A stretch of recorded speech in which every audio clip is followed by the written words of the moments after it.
നമസ്കാരം.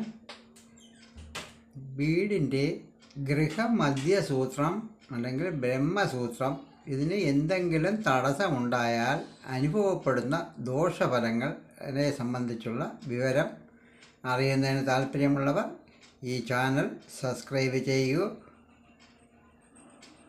വേണ്ടപ്പെട്ടവർക്ക് ഷെയർ ചെയ്ത് കൊടുക്കൂ.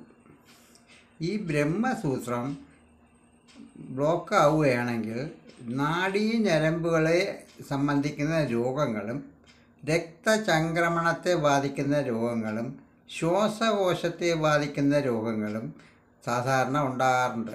കാരണം എപ്പോഴും ഒരു വിമ്മിഷ്ടം അല്ലെങ്കിൽ ഒരു ടെൻഷൻ എന്നിവയായിരിക്കും ഫലം.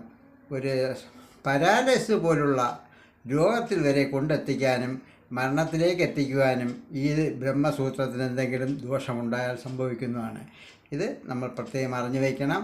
ഗൃഹനിർമ്മാണ സമയത്ത് ഒരു കാരണവശാലും ഈ ബ്രഹ്മസൂത്രം അല്ലെങ്കിൽ ഗൃഹമധ്യസൂത്രം ബ്ലോക്കായി കൊണ്ടുവരും നിർമ്മാണം നടത്തരുത് എന്നുള്ള കാര്യം പ്രത്യേകം ഓർമ്മപ്പെടുത്തുകയാണ്. ഈ വിഷയം ഇഷ്ടമായെങ്കിൽ ചാനൽ സബ്സ്ക്രൈബ് ചെയ്യാൻ ഒരു കാരണവശാലും നിങ്ങൾ മറക്കരുത്. അടുത്ത വിഷയവുമായി വീണ്ടും കാണും വരെ നമോ വന്ദനം.